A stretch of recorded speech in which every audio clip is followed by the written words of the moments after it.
The sky above Nelvar burned. Once beautiful blue-green clouds now glowed orange with the fires of war. Chief Scientist Zala watched from the highest tower of the last research facility as another explosion lit up the horizon.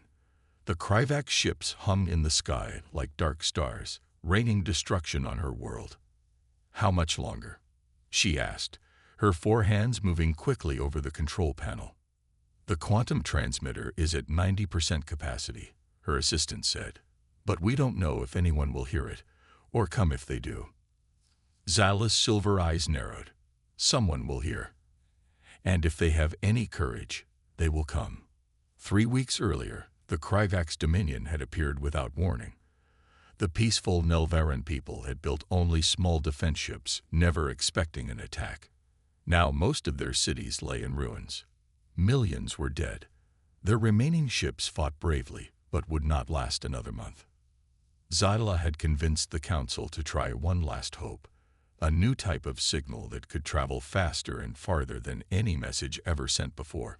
It would reach parts of the galaxy no Nelvaran had ever visited. "Transmitter at full power," the assistant called.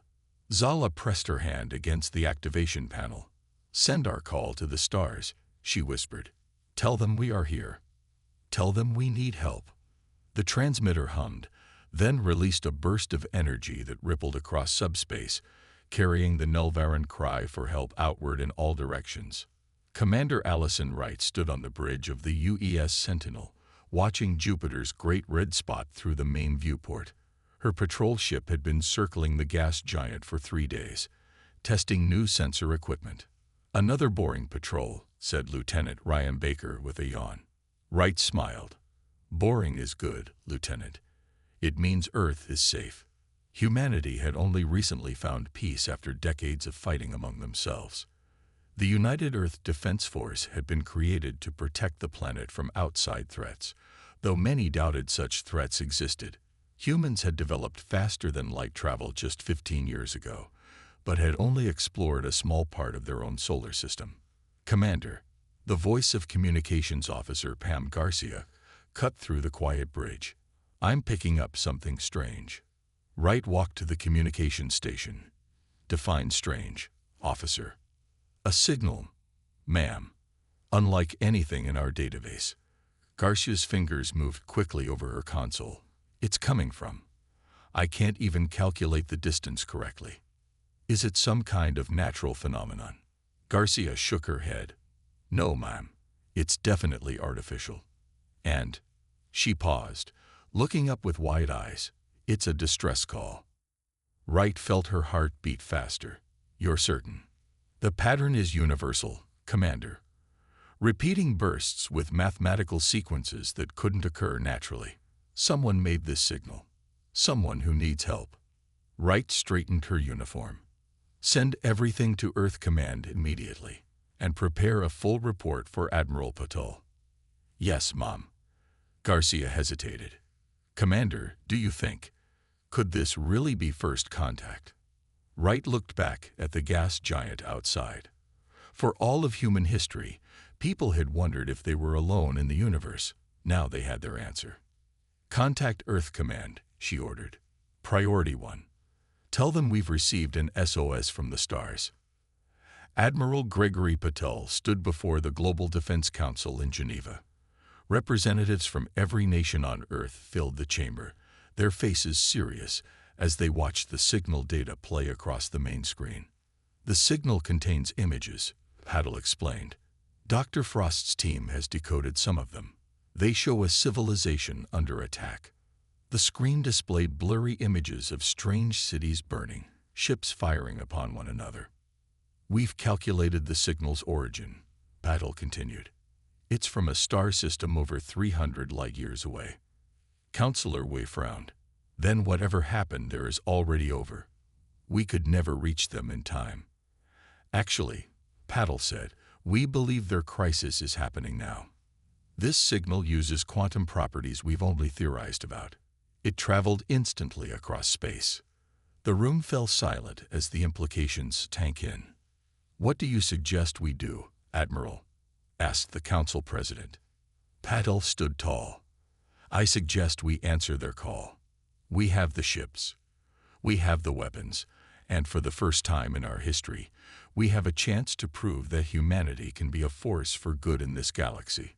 Voices rose around the chamber as the greatest debate in human history began. The Global Defense Council chamber buzzed with voices. Some shouted, others whispered, but all felt the weight of the moment. Never before had humans faced such a decision. It could be a trap, warned General Harris, his face stern. Some alien race might want to lure our ships away from Earth. But what if it's not? Asked Captain Diane Rivera, standing tall despite nervous hands. What if someone really needs our help? Counselor Balak shook his head. We've only just achieved peace on our own world. Are we ready to fight someone else's war? Videos of the council meeting leaked online. Within hours, millions watched the debate. People gathered in streets and parks across the world, holding signs that read, "Answer the call," and "Humanity must help." In his lab at MIT, Dr. Alan Frost hadn't slept in 2 days. His team worked non-stop to decode more of the alien message. "I've got something," called out his assistant, waving him over to her screen. "Coordinates, exact location of the signal source." Frost leaned closer, his tired eyes widening. "And these data packets, they're images, more detailed than what we had before." The team watched in silence as the clearer pictures appeared. Strange cities with tall, spiral buildings lay in ruins. Ships unlike anything humans had built fired upon a planet. And for the first time, they saw the aliens themselves, tall beings with 4 arms and silvery skin, running from the destruction. "They're people," Frost whispered. "Different from us, but people all the same." He immediately sent the new information to Admiral Patel. "Look at them," Patel said to the council the next morning, displaying the new images on the large screen.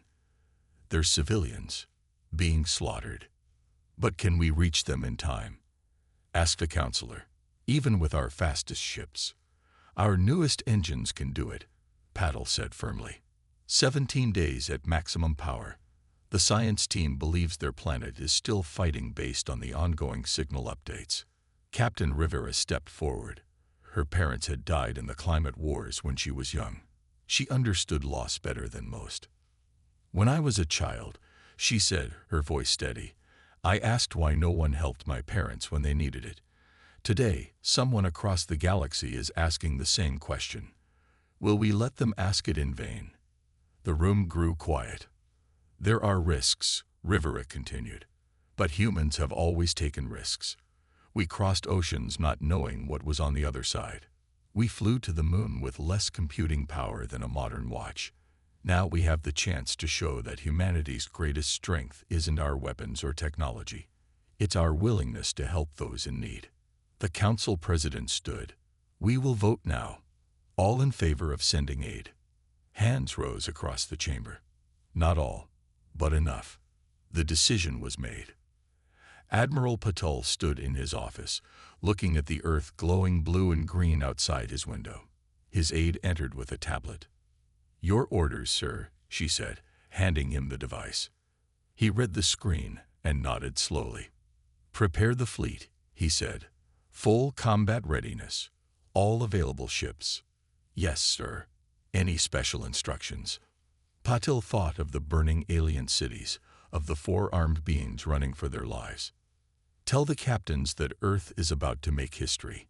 For the first time, we go to war not for ourselves, but for the sake of others." He turned from the window. "And may whatever gods might exist have mercy on those who attacked our new friends." The aide nodded and left. Within the hour, alerts went out to every ship in the United Earth Defense Force. The mission had a name now: Operation Distant Shield. Earth was going to answer the call. The red planet Mars glowed against the blackness of space. Around it, the orbital shipyards hummed with activity. Workers in spacesuits moved between massive vessels, welding, testing, and loading supplies. Earth was preparing for war among the stars.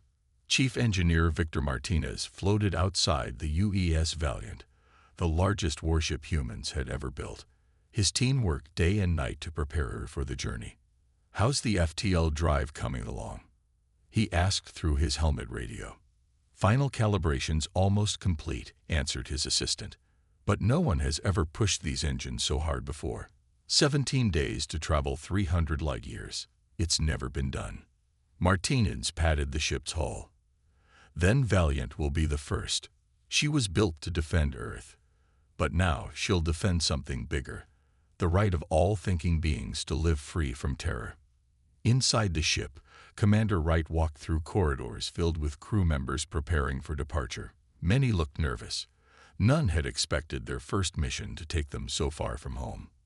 Commander, Lieutenant John Nash approached, standing straight. Special Forces team is ready for briefing. Wright nodded. Let's see what you've got, Lieutenant. In the training room, 20 soldiers stood at attention. Nash led Wright to a display showing strange terrain models. We've used the images from the alien signal to create training environments, Nash explained. My team has been practicing for low gravity and different atmospheres. A woman stepped forward, Olivia Grant, the team's explosives expert. We've also modified our weapons, Commander.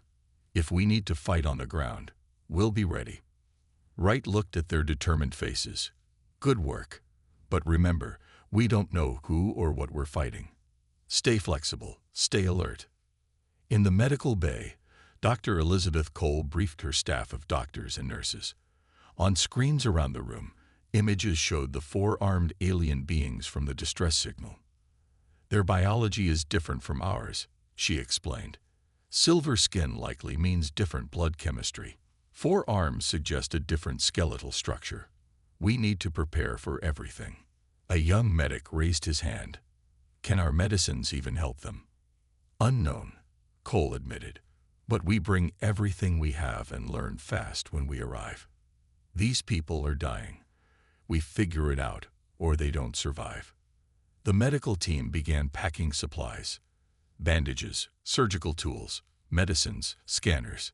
No one knew what would work, but they would try everything. Admiral Patel stood in the command center on Earth, watching live feeds from 27 ships preparing to depart. The fleet included everything from massive battleships to small, fast attack vessels. Each captain reported their status as final preparations completed. Supply loading at 98%. Weapons systems checked and operational. Medical facilities fully stocked. Patil turned to Captain Rivera, who would remain on Earth as his liaison. Has there been any change in the alien signal? Still transmitting, sir. Still fighting. She paused, but growing weaker. Patil nodded grimly. Then we have no time to waste. He pressed a button, opening a channel to all ships in the fleet. This is Admiral Patil to all UEDF vessels. Our mission is clear. An innocent civilization faces extinction, and they've asked for help. They don't know us. They've never seen Earth, but they're about to learn that humans answer when someone calls. Throughout the fleet, crews listened in silence. We carry with us not just the weapons and technology of Earth, but its heart, its compassion. For the first time, humanity goes to war for someone else's home. Patil's voice strengthened. I expect each of you to show these attackers exactly what happens when they pick on someone who has friends like us. Cheers erupted across the ships. Prepare for departure sequence. May whatever powers exist in this universe watch over you all. Patil ended the transmission. One by one, the mighty engines of Earth's fleet came to life. Great ships moved away from Mars, forming into position. Then, in a flash of brilliant light, they vanished into FTL speed. 27 warships carrying humanity's answer to a desperate cry for help. The greatest journey in human history had begun. Stars stretched into lines of light as the human fleet raced through space. Inside the UES Valiant, Commander Wright stood on the bridge, watching the strange view on the main screen. The ship vibrated slightly, a constant reminder of the enormous power pushing them forward. FTL drive holding at maximum output, reported Officer Garcia. All ships maintaining formation. Wright nodded. Any word from our friends? Communications specialist Frank Mitchell shook his head. Still broadcasting our message, Commander. No response yet. For days, Mitchell had sent the same message in every format they could think of. We are humans from Earth. We received your distress call. We are coming to help. Wright turned to her tactical officer. How are the simulations coming? Lieutenant Baker pulled up a holographic display showing ships in combat. We've run 200 scenarios based on the images from their signal. Without knowing the enemy's capabilities, it's mostly guesswork. Keep at it. Wright ordered. I want options when we arrive. The bridge crew worked in shifts, never stopping. Earth grew more distant by the second, but their determination only grew stronger. In the ship's engine room, Chief Engineer Martinez hadn't slept in 30 hours. The FTL drive was never designed to run at this power for so long. Warning lights flashed on his control panel. Power fluctuation in Section 3, called one of his engineers.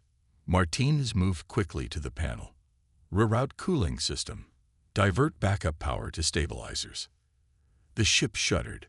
Martinez wiped sweat from his forehead. Come on, old girl. Hold together. On the navigation deck, Officer Lily Peterson noticed something strange on her instruments. The FTL field surrounding the fleet was changing shape. Unknown space anomaly ahead, she reported. It's affecting our FTL bubble. The ship lurched violently. Alarms sounded throughout the vessel. All hands braced for turbulence. Wright's voice came over the speakers. Peterson's fingers flew over her controls. Standard procedures wouldn't work here. They were in uncharted territory. She had to think differently. Adjusting field harmonics, she called out, compensating for spatial distortion. The ship steadied, but the anomaly grew on their sensors. Peterson made calculations faster than she ever had before. I need more power to the forward field generators, she shouted. You've got it, Martinez replied from engineering. But not for long. Peterson made one final adjustment. The fleet plunged into the anomaly, a swirling mass of energy unlike anything humans had seen before. For 3 terrible seconds, every instrument went dark. Then they were through.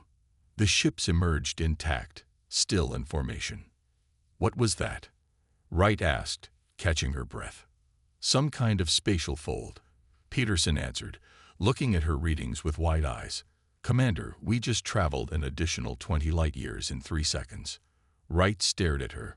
Can we use these anomalies? If we can detect them in advance, yes. Peterson looked excited despite her exhaustion. I'm scanning for similar patterns ahead. Wright smiled for the first time in days. Well done, officer. You may have just saved us precious time. By the 10th day of their journey, the fleet had settled into a rhythm. The ships had survived 3 more anomalies, each time with Peterson's new techniques guiding them safely through. In the communications center, Frank Mitchell suddenly sat up straight. Commander, I'm getting something. Wright rushed to his station. From the aliens? Yes. It's weak but clear. Mitchell's face lit up with wonder. First contact, Commander. Real communication. The message was simple, a series of mathematical sequences followed by images of the alien homeworld. Then came words in a strange language with an attempt at human speech. Help still needed. City stands. Not much time. Wright felt a wave of relief. They hadn't come too late. Send them our estimated arrival time, she ordered, and let them know what we're bringing. Mitchell nodded and composed a new message, including images of the human fleet, their weapons, and medical supplies. He added a simple statement. Hold on. Humans are coming. As the fleet pushed deeper into unknown space, long-range sensors finally detected their destination. A star system with 6 planets. And around the 3rd planet, the sensors showed what they had feared. A massive battle in progress. All hands to battle stations, Wright ordered. We arrive in 7 days. The human fleet dropped out of FTL speed at the edge of the Nelvaran system. The massive ships slowed to normal space, weapons systems coming online as they approached. Commander Wright stood on the bridge of the UES Valiant, watching the main screen with narrow eyes. The scene before them was worse than they had imagined. A once beautiful blue planet hung in space, parts of its surface burning orange with fires visible from orbit. Around it, dozens of dark ships fired upon the planet and the few remaining defenders. The Nelvaran ships, smaller and fewer, fought bravely but were clearly losing. "Count 53 enemy vessels," Lieutenant Baker reported. 12 Nelvaran ships still fighting. Wright nodded grimly. "Open all communication channels. Let's introduce ourselves." Admiral Patel's voice came through the fleet-wide channel from the flagship. "This is Admiral Gregory Patel of the United Earth Defense Force. We're responding to your distress call. Hold position and prepare to receive support." The enemy response came quickly. 3 large ships broke away from their attack on the planet, turning toward the human fleet. Their engines glowed red as they approached. "Enemy vessels changing course," Baker announced. "They're heading straight for us." Captain Samuel Foster's voice came over the comm from his ship, the UES Dauntless. "Their weapons are charging. Different energy signature than anything in our database. Looks like they've never seen humans before and don't plan to talk first." "All ships, defensive formation," Patel ordered. "Captain Foster, take Strike Group 1 and show them why they should have answered our hail." "With pleasure, Admiral." 5 human ships moved forward, the Dauntless in the lead. The 3 enemy vessels fired first. Beams of energy brighter than lightning streaked across space toward the human ships. "Shields holding," Foster reported as his ship absorbed the hit. "Their tech is advanced, but we got a few surprises for them." The Dauntless fired its main weapon, a massive railgun that sent a projectile at near-light speed toward the lead enemy ship. The kinetic round hit with devastating force, tearing through the alien vessel's shields and ripping a hole in its side. The other human ships fired similar weapons. 2 enemy vessels exploded in brilliant flashes of light. The third turned to retreat but was caught by a spread of nuclear torpedoes from the UES Montana. On the Valiant's bridge, the crew watched in stunned silence. Their first battle with an alien species had lasted less than 5 minutes. "They didn't expect physical projectiles," Baker said, studying his readings. "Their shields are designed for energy weapons. The element of surprise won't last long," Wright warned. "They'll adapt." A new signal came through on their communication system. The screen showed a being with silver skin and 4 arms, a Nelvaran. Behind it, others worked frantically at control panels in what appeared to be a command center. "You came." The alien's voice sounded musical even through the translator. "We did not believe anyone would hear our call, or come if they did." Wright stepped forward. "I'm Commander Allison Wright of Earth. We received your signal and came as quickly as we could." The Nelvaran's large eyes blinked rapidly. "I am Defense Minister Thal. Our people are grateful, but confused.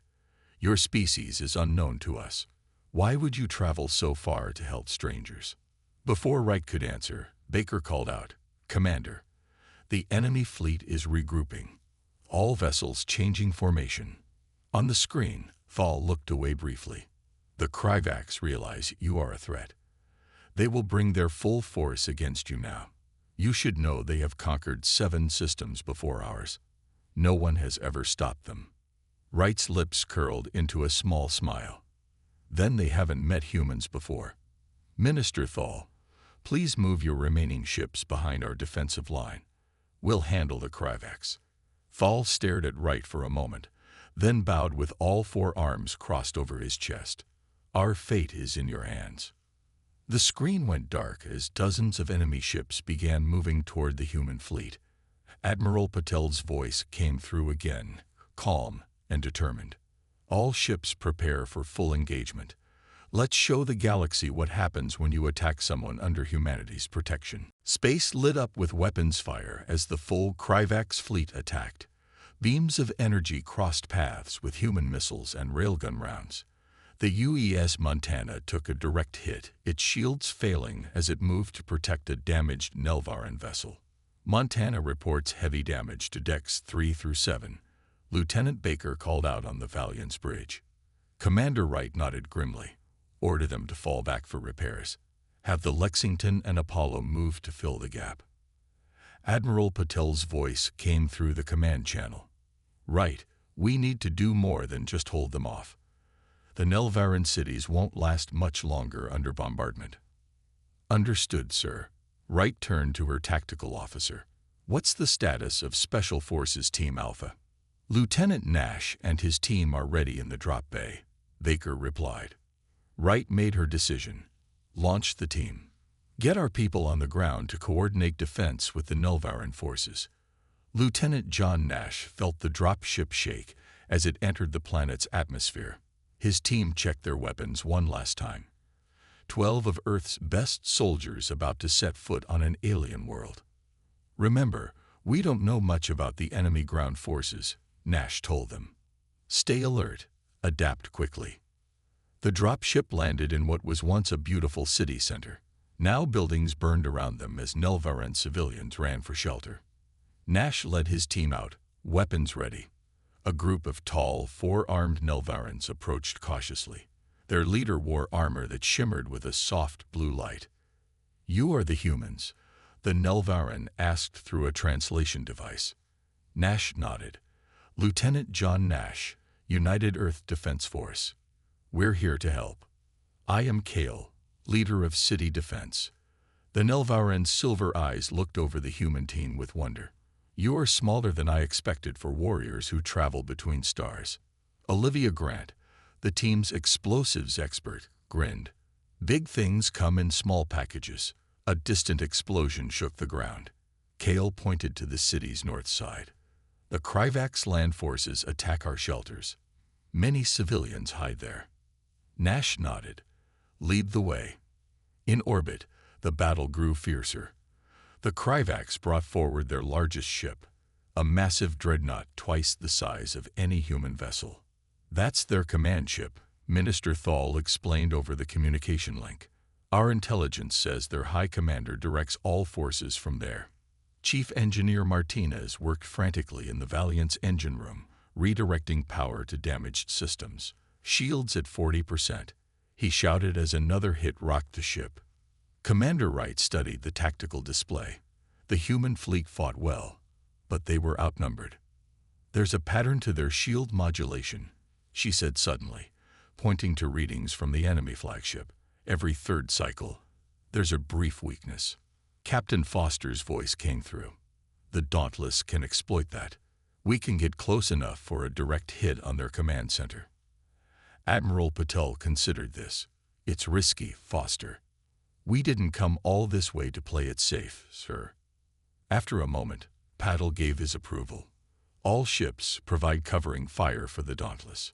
On the planet's surface, Nash's team joined Nelvaran fighters at a massive shelter complex. Thousands of civilians huddled inside while Kryvax ground forces, reptilian beings in heavy armor, advanced with powerful weapons. We need to hold this position, Nash told his team. Grant, what can we do with what we have? Grant looked around, noticing Nelvaran energy cells nearby. I can combine our explosives with their power sources, create something the Kryvax haven't seen before. Within minutes, she had built improvised mines that combined human and Nelvaran technology. The team placed them along the enemy's approach. The first Kryvax troops that stepped into the trap disappeared in explosions more powerful than anything the Nelvarans had ever seen. The enemy forces hesitated, confused by this new threat. Kale turned to Nash with new respect. Your weapons are effective. Perhaps there is hope after all. In space, the Dauntless accelerated toward the Kryvax flagship, taking hit after hit. Shields failing, Foster reported calmly. But we're in position. The ship's railguns fired precisely as the enemy shields cycled to their weak point. The projectiles tore through, striking the command center. Direct hit, Foster announced. But our engines are gone. We can't pull back. The Dauntless, critically damaged, continued forward on momentum alone. Foster's final words echoed across all channels. Earth stands with the Nelvaran. Remember that. The human ship rammed into the wounded Kryvax flagship. Both vessels erupted in a massive explosion that lit up the battlefield. All across the system, Kryvax ships faltered as their command structure collapsed into chaos. 2 months after the battle, the Nelvaran capital city gleamed in the morning sunlight. Many buildings were still damaged, but reconstruction moved quickly with human help. The remaining Kryvax ships had fled the system after their flagship's destruction, leaving the Nelvaran people to rebuild their world in peace. Commander Wright, now Captain Wright after her promotion, walked through the city center with Defense Minister Thal. Nelvaran children stopped to stare at her with curious silver eyes. "Your engineers have done amazing work," Thal said, gesturing to a newly rebuilt power station. "We would have taken years to restore power to the eastern continent without their help." Wright smiled. "Working together speeds everything up. Your scientists have taught us just as much." They stopped at the center of the main plaza where a monument was nearly complete. A great stone pillar reached toward the sky, with names carved into its surface. The crew of the UES Dauntless and other humans who had given their lives defending the Nelvaran world. "Our people will remember their sacrifice for generations," Thal said quietly. "Captain Foster and his crew saved our civilization." Wright nodded, feeling both pride and sadness. They represented the best of humanity. In the main hospital, Dr. Elizabeth Cole worked with Nelvaran healers, combining human medical knowledge with alien techniques. When a young Nelvaran with severe injuries had recovered under her care, word spread quickly among the population. The humans heal as well as they fight. "The tissue regeneration method you showed us has saved dozens of lives," said the head Nelvaran doctor. "We never thought to use our sun crystals that way." Cole smiled. "And your pain-blocking techniques have revolutionized our approach to surgery. This is how progress happens, different minds working together." Lieutenant Nash and his team trained Nelvaran defense forces in a field outside the city. The 4 armed aliens learned human combat tactics quickly, while humans tried to master Nelvaran energy weapons. "Keep your stance lower," Nash instructed a group of Nelvaran soldiers. "Your center of gravity is different from ours, but the principle is the same." Nearby, Olivia Grant worked with Nelvaran engineers, developing new defense systems that combine technologies from both worlds. "If the Kryvax return, they'll find a very different welcome," she told Nash during a break. "The Nelvarans are quick learners." "They won't be fighting alone next time," Nash replied. Admiral Patel stood in a great meeting hall, surrounded by representatives from 12 different alien species.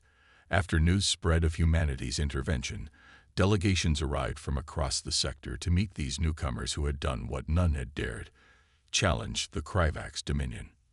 For centuries, the Kryvax have attacked developing worlds with no one to stop them, said an ambassador with blue skin and 6 eyes. "No species has ever traveled so far to defend strangers. This changes everything." Patel spoke carefully. "Earth only did what was right. We answered a call for help." "That is precisely what makes your kind different," replied another ambassador. "The rest of us calculated risks and benefits. You heard someone in trouble and simply came." As the first Nelvaran ships prepared to visit Earth as official ambassadors, Captain Wright oversaw the establishment of Earth's first permanent base in the system. "We came as warriors," she said during the dedication ceremony, "but we stay as friends." Later that evening, Chief Scientist Zala, who had sent the original distress call, met with Wright on a balcony overlooking the rebuilding city. The 2 women, human and alien, watched the sun set over a world that had nearly been lost. "Do you know what truly saved us?" Zala asked. "Not just your weapons, impressive as they are." "What was it?" Wright asked. "Hope," Zala said simply. "When your ships appeared, our people believed again. In the darkest moment, strangers crossed the stars because we asked for help. That knowledge will never leave us." As stars began to appear in the evening sky, a new signal went out from the Nelvaran world, not a desperate plea this time, but a message of friendship to Earth, carried instantly across the light years by the same quantum technology that had first connected them. The message was simple: thank you. The universe is brighter with humans in it.